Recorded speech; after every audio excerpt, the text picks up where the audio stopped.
अभियोजकों ने प्रमाण प्रस्तुत किए हैं, उनसे वह आरोप सिद्ध नहीं हो पाता है।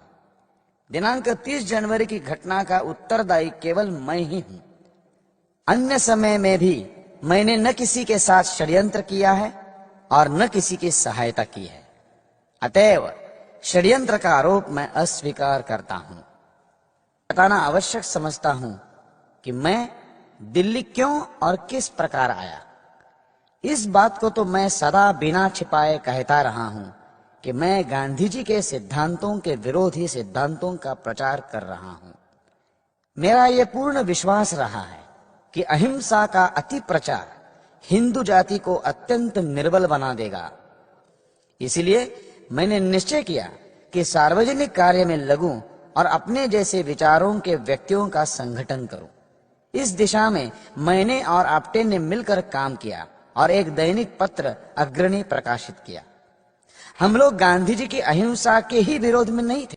पश्चात प्रार्थना सभाओं में गांधी जी ने जब अपने विकृत राजनैतिक विचारों को प्रकट करना प्रारंभ किया, तब मैंने और मेरे सहयोगी श्री आप्टे ने यह निश्चय किया कि हम गांधी जी के कार्यक्रमों का शांतिपूर्वक विरोध करें। हमने ऐसे प्रदर्शन पचगनी, पूना, बंबई और दिल्ली में किए। हमारे और गांधी जी के सिद्धांतों के बीच बहुत बड़ा अंतर था। यह अंतर बढ़ता ही गया। गांधी जी के इशारों पर चलने वाली कांग्रेस ने जब 15 अगस्त 1947 के दिन देश का विभाजन स्वीकार कर लिया, तब मतभेद और भी बढ़ गया। इस विषय में मैं विस्तार से बताऊंगा। 13 जनवरी सन 1948 को मुझे पता लगा कि गांधी जी एक और अनशन करने का निश्चय कर चुके हैं। इस अनशन के द्वारा वे इस बात का आश्वासन चाहते थे कि इंडियन डोमिनियन अर्थात विभाजित हिंदू भारत में हिंदू मुस्लिम एकता रहे। किंतु मैं और बहुत से लोग इस बात को स्पष्ट रूप से देख सकते थे कि अनशन का वास्तविक ध्येय कुछ और था। गांधी जी भारत सरकार को बाध्य करना चाहते थे कि वो पाकिस्तान को 55 करोड़ रुपए दे दे। गांधी जी के इस प्रस्ताव से भारत सरकार पूर्णतया असहमत थी। इस विषय में श्री आप्टे ने परामर्श दिया कि गांधी जी की प्रार्थना सभाओं में लगातार विरोध प्रदर्शन करने चाहिए। मैं इस प्रस्ताव पर सहमत तो हो गया, किंतु मैं जानता था कि ऐसे प्रयत्न सर्वथा निरर्थक होंगे। फिर भी इसके अतिरिक्त उस समय कोई और उपाय नहीं था। इसीलिए हमने ऐसे प्रदर्शन करने का निश्चय कर लिया और इस निश्चय के साथ हम बंबई गए। यहां संयोगवश मुझे एक शरणार्थी मिला जो शस्त्र बेचता था। उसने मुझे एक पिस्तौल दिखाई। मुझे वो पिस्तौल पसंद आ गई और मैंने उसे खरीद लिया। यही वह पिस्तौल थी जिससे मैंने गांधी जी को निशाना बनाया। अभियोजक कहते हैं कि मुझे वीर सावरकर ने मार्गदर्शन किया और यदि उनका प्रोत्साहन न होता तो मैं गांधीवध न कर पाता। मैं इस बात को अस्वीकार करता हूं। उनके कथन में असत्यता है। ऐसे सत्यविहीन न्यायविहीन आरोप पर मैं तीव्रतर प्रतिरोध करता हूं। उस आरोप में मेरी संतुलित बुद्धि का और प्रज्ञा का अपमान है। अभियोजकों का यह कहना है कि मैं किसी के हाथ की कठपुतली हूं, वस्तुस्थिति के विपरीत है। प्रत्युत वह सत्य का विपर्यास है। मुझे हिंदुत्व का अभिमान था। मैं ज्यों ज्यों बड़ा होता गया स्वतंत्रता पूर्वक सोचता रहा। मैं कट्टरपन पर नहीं जमा रहा। इसीलिए मैंने छूत छात और जन्मगत जातीयता को मिटाने का प्रयत्न किया। मैंने जाति पाति विरोधी दल में काम किया और इस निश्चय पर पहुंचा कि सब हिंदू बराबर हैं, चाहे वे किसी भी जाति में उत्पन्न हुए हों और चाहे उनका कोई भी व्यवसाय हो। सबको एक ही सामाजिक और धार्मिक दृष्टि से देखा जाना चाहिए। मैंने खुल्लम खुल्ला बहुत बार ऐसे भोजों में भाग लिया जिनमें ब्राह्मण, क्षत्रिय, वैश्य और अंत्यजों ने साथ बैठकर भोजन किया था। मैंने दादा भाई नौरोजी, विवेकानंद, गोखले और टिळक के साहित्य को पढ़ा है और प्राचीन एवं आधुनिक भारत के इतिहास को पढ़ा है। साथ ही संसार के बड़े बड़े देशों इंग्लैंड, फ्रांस, अमेरिका और रूस के इतिहास को भी पढ़ा है। केवल यही नहीं, प्रत्युत मैंने समाजवाद और रूस के कम्युनिज्म पर भी पुस्तकें पढ़ी हैं। परंतु सबसे अधिक ध्यान मैंने वीर सावरकर और गांधी जी के साहित्य और विचारों पर दिया। आधुनिक भारत गत 50 वर्षों में इन्हीं दो पुरुषों के सिद्धांतों से प्रभावित रहा है। पर्याप्त पढ़ने और सोचने के पश्चात मुझे ऐसा लगता है कि देशभक्त होने के नाते मेरा सर्वप्रथम कर्तव्य हिंदुत्व और हिंदू जनता की सेवा करना है, क्योंकि 30 करोड़ हिंदुओं की स्वतंत्रता और उनके अधिकारों की रक्षा करना संपूर्ण संसार के 5वें भाग की भलाई करना है। इसी विचारधारा से प्रेरित होकर मैं हिंदू संगठन की ओर आकृष्ट हुआ और मेरा यह विश्वास दृढ़ हो गया कि इन्हीं सिद्धांतों पर चलकर मातृभूमि भारतवर्ष की स्वतंत्रता को स्थायी रखा जा सकता है। उन्हीं दिनों बहुत सी घटनाएं ऐसी हुई जिनसे मुझे ऐसा विश्वास हो गया कि सावरकर जी और अन्य नेता मेरे विचारों के युवकों की उग्र नीति का समर्थन नहीं करेंगे। 1946 में सुहरावर्दी की सरकार के समय नौखाली में मुसलमानों के हाथों हिंदुओं पर जो अत्याचार हुए उससे हमारा खून खौल गया। मैंने और आप्टे ने यह निश्चय किया कि उनकी प्रार्थना सभाओं में इतने प्रदर्शन करें कि उनके लिए प्रार्थना सभा करना असंभव हो जाए। श्री आप्टे ने कुछ शरणार्थी साथ लेकर शहर में एक जुलूस भी निकाला जिसमें गांधी जी और सुहरावर्दी के विरुद्ध नारे लगाए गए और भंगी कॉलोनी की प्रार्थना सभा में प्रदर्शन किया। उस समय हमारा हिंसा करने का लेश मात्र भी विचार न था। फिर भी गांधी जी ने कायरता पूर्वक पिछले दरवाजे से शरण ली और अपने आप को सुरक्षित करने का प्रयत्न किया। जब श्री सावरकर ने इस प्रदर्शन के विषय में पढ़ा तो उन्होंने हमारे कार्य की प्रशंसा नहीं की। प्रत्युत मुझे एकांत में ऐसे कार्य के लिए बहुत बुरा भला कहा। यद्यपि हमने प्रदर्शन शांतिपूर्ण किए थे, तथापि उन्होंने कहा, जिस प्रकार मैं इस बात की निंदा करता हूं कि कांग्रेस से संबंध रखने वाले लोग हमारी सभाओं और चुनाव में शांति भंग करते हैं, उसी प्रकार मुझे इस बात की भी निंदा करनी चाहिए कि हिंदू संगठनवादी लोग कांग्रेस वालों के किसी कार्यक्रम को भंग करते हैं। यदि गांधी जी अपने प्रार्थना सभाओं में हिंदुओं के विरुद्ध बोलते हैं तो उसी प्रकार आप भी अपनी पार्टी की सभा करें और गांधी जी के सिद्धांतों का खंडन करें। हम सबको अपनी अपनी बात का प्रचार संवैधानिक नियमानुसार करना चाहिए। दूसरी महत्वपूर्ण घटना उस समय हुई जब भारत के विभाजन का अंतिम निश्चय हुआ। उस समय कुछ हिंदू सभाई ये जानना चाहते थे कि विभाजित भारत की नई कांग्रेस सरकार के साथ हिंदू महासभा का क्या व्यवहार होगा। वीर सावरकर आदि हिंदू नेताओं ने कहा कि नई सरकार को किसी दल अथवा कांग्रेस की सरकार नहीं मानना चाहिए, प्रत्युत भारत की राष्ट्रीय सरकार समझना चाहिए और उसकी प्रत्येक आज्ञा का पालन करना चाहिए। उन्होंने कहा कि पाकिस्तान बनने का उनको दुख तो अवश्य है, परंतु फिर भी नई आजादी की रक्षा करने के लिए और उसे स्थायी रखने के लिए नई सरकार को सहयोग देना ही हमारा ध्येय होना चाहिए।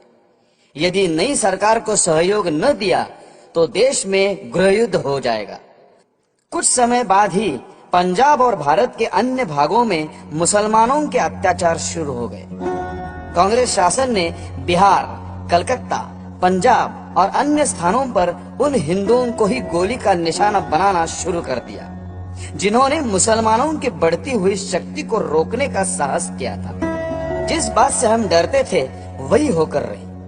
फिर भी कितनी लज्जा की बात थी कि कांग्रेस शासन 15 अगस्त 1947 को रंग रैलियां रचाए, रोशनी करे और आनंदोत्सव मनाए, जबकि उसी दिन पंजाब में मुसलमानों द्वारा हिंदुओं का खून बहाया जा रहा था और पूरे पंजाब में हिंदुओं के घर जलाए जा रहे थे। मेरे विचारों के हिंदू सभाइयों ने निश्चय किया कि हम उत्सव मनाएं और मुसलमानों के बढ़ते हुए अत्याचार को रोकने का प्रयत्न करें। मैंने अपने दैनिक पत्र अग्रणी में हिंदू महासभा की इस नीति और वृद्ध नेताओं के कार्यों की आलोचना आरंभ की और हिंदू संगठन के इच्छुक नवयुवकों का आह्वान किया कि वे हमारे कार्यक्रम को अपनाएं। सन 1920 से अर्थात लोकमान्य तिलक के पश्चात गांधी जी का प्रभाव कांग्रेस में बढ़ा और बल पकड़ता गया। उन्होंने जनता को जागरूक करने के लिए जो कार्य किया उनका बहुत प्रभाव पड़ा। वे सत्य और अहिंसा के नारे लगवाते रहे। कोई भी समझदार व्यक्ति उन नारों को बुरा नहीं कह सकता था। वास्तव में इन उद्घोषों में नवीन बात न थी। प्रत्येक शांतिपूर्ण आंदोलन में ऐसे उद्घोष लगाए ही जाते हैं। ये आशा करना कि जनता साधारण जीवन में ऐसे उच्च सिद्धांतों पर चलेगी केवल एक स्वप्न है। वास्तविकता ये है कि अपने कर्तव्य का पालन करने के लिए, अपने सम्मान की रक्षा करने के लिए और अपने आश्रितों और देश के लिए कुछ करने के लिए हमें अहिंसा छोड़कर हिंसा पर चलना पड़ेगा। मेरा अटल विश्वास है कि अत्याचारी का सामना शस्त्रों से ही किया जा सकता है। अत्याचारी शत्रु का शस्त्रों से दमन करना मैं पवित्र समझता हूँ। श्री रामचंद्र ने सीता को मुक्त कराने के लिए रावण को मारा। श्री कृष्ण ने कंस के अत्याचारों का अंत करने के लिए कंस को मारा। महाभारत में अर्जुन को भी बहुत ऐसे व्यक्तियों को मारना पड़ा जिनमें उनके बहुत से निकट संबंधी भी थे। यहाँ तक कि पूजनीय भीष्म पितामह को भी मारना पड़ा क्योंकि वे अत्याचारी के पक्ष में थे। यदि कोई राम, कृष्ण और अर्जुन को हिंसक समझता है तो उसको मानवता के सिद्धांत का ज्ञाता नहीं कहा जा सकता। ऐसा कहना चाहिए कि उसे संसार की कार्य प्रणाली का ही ज्ञान नहीं है। वो छत्रपति शिवाजी की ही वीरता थी जिसने भारत में यवनों के अत्याचार को रोका। शिवाजी ने जिस प्रकार अफजल खान को मारा वो बिल्कुल ठीक तरीका था, अन्यथा अफजल खान शिवाजी को मार डालता। गांधी जी शिवाजी, प्रताप और गुरु गोविंद सिंह की निंदा करते थे और उनको गलत पथ पर चलने वाला कहते थे और इस प्रकार अपने बौद्धिक दिवालियापन का प्रमाण दे रहे थे। गांधी जी 1914 में इंग्लैंड से आए और उसी समय उन्होंने देश के राजनैतिक जीवन में प्रवेश किया। दुर्भाग्य से श्री फिरोज शाह मेहता और श्री गोखले, जिनको गांधी जी अपना गुरु कहते थे, शीघ्र ही स्वर्गवासी हो गए। गांधी जी ने अपना कार्य अहमदाबाद में साबरमती नदी के किनारे एक आश्रम खोलकर प्रारंभ किया। सत्य और अहिंसा के जयघोष कराए। उन्होंने स्वयं इस बात को बहुत बार स्वीकार किया कि वे अपने सिद्धांतों के विरुद्ध कार्य कर जाते हैं। मुसलमानों को खुश करने के लिए उन्हें अपने सिद्धांत जब तोड़ने पड़ते थे तो वे इसमें कभी नहीं चूकते थे। सत्य और अहिंसा वैसे तो बहुत अच्छे सिद्धांत हैं, परंतु उनको जीवन में बरता जाए तभी तो वो अच्छे कहलाएंगे। शिवा बावनी पर प्रतिबंध। गांधी जी ने शिवा बावनी जैसी साहित्यिक और ऐतिहासिक रचना पर भी प्रतिबंध लगवा दिया कि उसे लोगों के बीच न पढ़ा जाए। शिवा बावनी 52 छंदों का एक संग्रह है जिसमें छत्रपति शिवाजी महाराज की प्रशंसा गाई गई है और इस बात का वर्णन है कि किस प्रकार उन्होंने हिंदू धर्म और राष्ट्र की रक्षा की। शिवा बावनी में एक छंद है कि यदि शिवाजी न होते तो सारा देश मुसलमान हो जाता। सुहावर्दी को संरक्षण। मुस्लिम लीग ने उस केंद्रीय अस्थायी मंत्रिमंडल में सम्मिलित होने से इनकार कर दिया जिसको बनाने के लिए लॉर्ड वेवल ने नेहरू को आमंत्रित किया था। इतना ही नहीं, मुस्लिम लीग ने नेहरू सरकार के विरुद्ध सीधी कार्यवाही करने के लिए काउंसिल बनाई। नेहरू मंत्रिमंडल के निर्माण के 2 सप्ताह पूर्व अर्थात 15 अगस्त 1946 को कलकत्ता में हिंदुओं का व्यापक संहार किया गया जो बिना किसी रोक टोक के 3 दिन तक चलता रहा। इन दिनों की भयानक घटनाओं के रोमांचकारी चित्र प्रसिद्ध अंग्रेज दैनिक स्टेट्समैन ने प्रकाशित किए थे। उस समय यह सोचा जाने लगा कि जिस सरकार के काल में इतने अत्याचार हुए हों उसको पद से अलग कर देना चाहिए। यह सरकार सुहरावर्दी की थी, परंतु साम्यवादी गवर्नर ने भारत सरकार की एक्ट धारा 93 के अनुसार गवर्नमेंट संभालने से इनकार कर दिया। उस समय गांधी जी कलकत्ता गए और इन सब अत्याचारों की जड़ सुहरावर्दी से उन्होंने मित्रता स्थापित कर 1943 में जेल में गांधी जी ने जब अनशन किया तो किसी व्यक्ति को भी राजनैतिक समस्याओं के विषय में उनसे मिलने नहीं दिया जाता था। केवल उनके निकट संबंधी ही स्वास्थ्य के विषय में जानने के लिए मिलते थे। उन दिनों श्री राजगोपालाचार्य उनसे मिले और पाकिस्तान बनाने की योजना का उन्हें परामर्श दिया। गांधी जी ने उनको इस विषय में जिन्ना से बातचीत करने की आज्ञा दी। फिर 1944 में गांधी जी 3 सप्ताह तक जिन्ना से बातचीत करते रहे और उसने वर्तमान पाकिस्तान जैसी ही योजना उनके सामने रखी। गांधी जी प्रतिदिन जिन्ना के घर जाते थे और उसकी प्रशंसा करते थे, उससे गले मिलते थे, परंतु जिन्ना अपनी पाकिस्तान की मांग से 1 इंच भी न हटा। गांधी जी हिंदू मुस्लिम एकता चाहते थे, परंतु सब कुछ इसके विपरीत हो रहा था। कैबिनेट मिशन प्लान 1946 के प्रारंभ में कैबिनेट मिशन भारत आया। इसमें इंग्लैंड के भारत मंत्री श्री लॉरेंस, श्री अलेक्जेंडर और श्री क्रिप्स थे। इसके भारत आने के विषय में प्रधानमंत्री श्री एटली ने पार्लियामेंट में एक भाषण दिया और कहा कि अंग्रेजी गवर्नमेंट भारत की बागडोर भारतवासियों को ही सौंपना चाहती है, परंतु इसके लिए यह आवश्यक है कि सब भारतवासी एक निर्णय पर पहुंच जाएं। मिशन का घोषित कार्य सब दलों में संधि कराना था, परंतु जो कुछ मिशन ने किया वह भारत के लिए बहुत हानिकारक था। कांग्रेस संगठित भारत चाहती थी, परंतु कांग्रेस को अपने ध्येय और अपनी मांग पर आत्मविश्वास न था। दूसरी ओर जिन्ना विभाजित भारत चाहता था और अपनी मांग पर अड़ा हुआ था। इन समस्याओं को सुलझाने में बहुत कठिनाई दिखाई देती थी। इसलिए मिशन ने सबसे बात की और फिर 15 मई 1946 को अपने निर्णय की घोषणा कर दी। मिशन ने प्रकट रूप में तो संगठित भारत के प्रति शुभकामनाएं प्रकट की, किंतु प्रकारांतर से अपनी योजना में पाकिस्तान के पूर्ण अंश भर दिए। उसने 6 धाराएं ऐसी रखी जिनको मानने पर भारत के 2 टुकड़े हुए बिना नहीं रह सकते थे। चाहे ये विधान परिषद चुने हुए व्यक्तियों से बना हो, फिर भी उसके द्वारा पूर्ण स्वतंत्रता का विधान नहीं बनाया जा सकता था। कांग्रेस भारत छोड़ो आंदोलन की असफलता के बाद इतनी निराश हो चुकी थी कि वो कोई भी ऐसी योजना मानने को तत्पर थी जिसमें तनिक भी राष्ट्रीयता की झलक हो। इसलिए इस योजना को स्वीकार करके कांग्रेस ने प्रकारांतर से पाकिस्तान मान लिया, परंतु योजना में पाकिस्तान का शब्द न होने से वह संतुष्ट थी। कांग्रेस ने योजना को तो स्वीकार कर लिया, परंतु केंद्रीय सरकार बनाने को तैयार न हुई। अंत में कांग्रेस को सरकार बनानी पड़ी और बिना शर्त सारी योजना को स्वीकार करना पड़ा। जिन्ना ने अंग्रेजों को अन्यायी बताकर उनकी निंदा प्रारंभ कर दी। उधर मुस्लिम लीग ने सीधी कार्यवाही प्रारंभ की। बंगाल, पंजाब, बंबई और अन्य स्थानों पर मुसलमानों ने ऐसे रक्तपात, लूटपाट और अग्निकांड किए कि इतिहास में कहीं भी उनका उदाहरण देखने को नहीं मिलता। हानि केवल हिंदुओं की ही हुई। कांग्रेस जिन्ना के शरण में। अगले वर्ष ही कांग्रेस ने जिन्ना के सम्मुख आत्मसमर्पण कर दिया। पाकिस्तान मान लिया गया। जो कुछ उसके पश्चात हुआ वो सबको भली भांति ज्ञात है।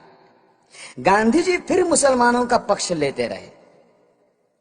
जो लाखों हिंदू लूटे पीटे नष्ट हुए, इस महात्मा ने उनके लिए एक शब्द भी न कहा। वह स्वयं को मानवता का सेवक कहता था, किंतु उसके लिए मानवता के एकमात्र प्रतीक मुसलमान थे।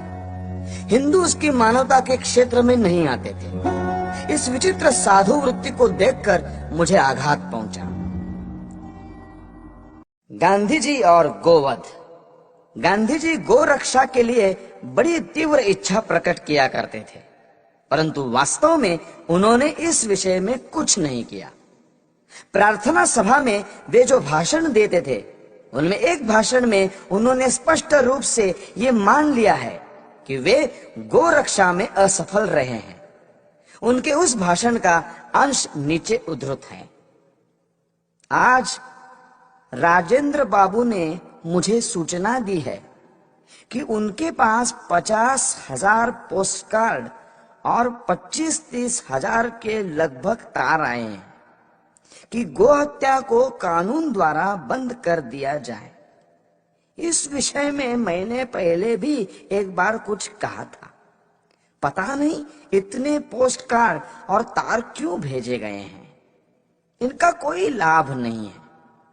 भारत में गोहत्या रोकने के लिए कानून नहीं बनाया जा सकता। गांधी जी राष्ट्रपिता के नाम से पुकारे जाते हैं, जो अत्यंत सम्मान का पद है, पर वे पिता का कर्तव्य पालन करने में असफल रहे। उन्होंने तो बड़ी निर्दयता से राष्ट्र के 2 टुकड़े कर दिए। यदि वे सच्ची आत्मा से पाकिस्तान का विरोध करते तो लीग कभी भी इतनी सुदृढ़ता से ये मांग न रख पाती और अंग्रेज पूर्ण प्रयत्न करके भी इसे न बना पाते। देश की जनता पाकिस्तान बनाने की घोर विरोधी थी, पर गांधी जी ने जनता को धोखा दिया और मुसलमानों के पाकिस्तान का पिता सिद्ध किया है।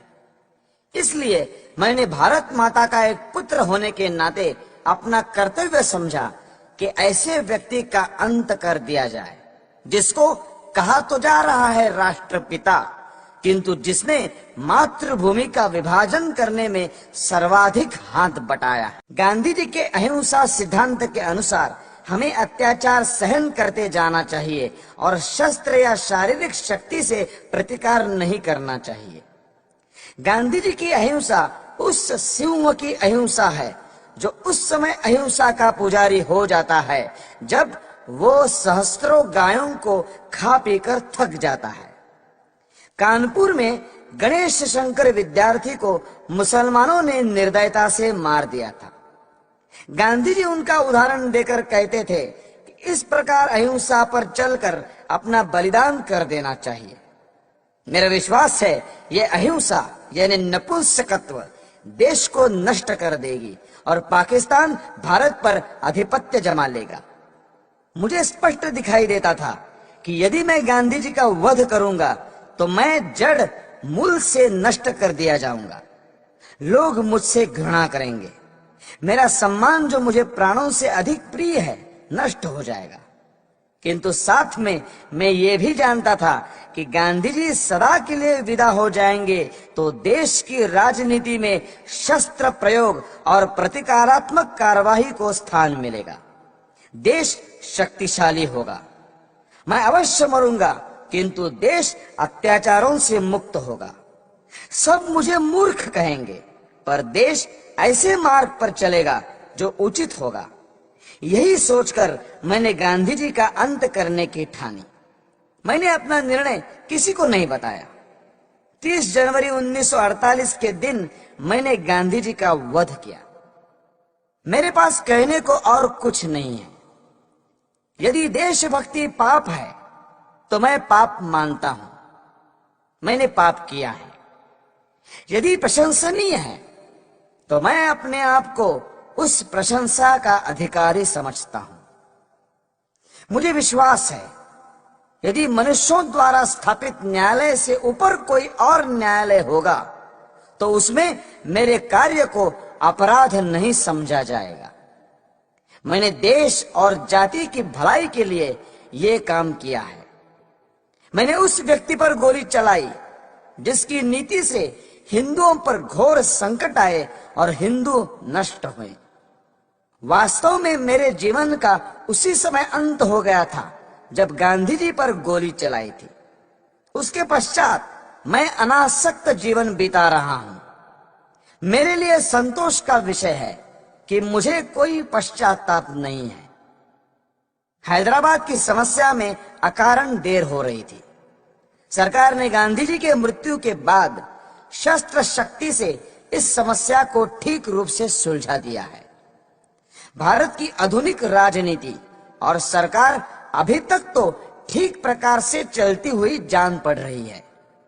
गृह मंत्री ने कहा है कि देश के पास प्रचुर युद्ध सामग्री होनी चाहिए। ऐसा विचार प्रकट करते हुए उन्होंने ये नहीं कहा कि वे गांधी जी के सिद्धांतों पर चलकर ये सब कुछ करेंगे। यदि वे ऐसा कहें तो केवल अपने मन के संतोष के लिए कहेंगे। ये याद रखना चाहिए कि यदि आधुनिक शस्त्रों का प्रयोग करके ये कहा जाए कि गांधी जी के अहिंसा सिद्धांत पर चला जा रहा है, तो हिटलर, मुसोलिनी, चर्चिल या रूजवेल्ट के देश रक्षा के ढंग और गांधी जी के अहिंसा सिद्धांत में कोई भेद नहीं रह जाएगा। मैं ये मानने को तैयार हूं कि गांधी जी ने देश के लिए बहुत कष्ट उठाए। उन्होंने जनता में जागृति पैदा की। उन्होंने स्वार्थवश कुछ नहीं किया, परंतु दुख ये है कि वे इतने ईमानदार नहीं थे कि अहिंसा की हार को स्वीकार कर लेते। मैंने दूसरे भारतीय देशभक्तों और नेताओं के भी चरित्र पढ़े हैं जिन्होंने गांधी जी से अधिक बलिदान किए हैं। कुछ भी हो, गांधी जी ने देश की जो सेवा की है उसके लिए मैं उनका आदर करता हूं। उन पर गोली चलाने के पूर्व मैं उनके सम्मान में इसीलिए नतमस्तक हुआ था, किंतु जनता को धोखा देकर पूज्य मातृभूमि के विभाजन का अधिकार किसी बड़े से बड़े महात्मा को नहीं है। गांधी जी ने देश को छलकर देश के टुकड़े किए, क्योंकि ऐसा न्यायालय या कानून नहीं था जिसके आधार पर ऐसे अपराधी को दंड दिया जा सकता। इसीलिए मैंने गांधी को गोली मारी। उनको दंड देने का केवल यही एक तरीका रह गया था। यदि मैं यह न करता तो मेरे लिए अच्छा ही होता, परंतु स्थिति बहुत खराब हो गई थी और मेरे हृदय में इतना अधिक क्षोभ था कि मैंने सोचा कि गांधी जी को स्वाभाविक मृत्यु से नहीं मरने देना चाहिए।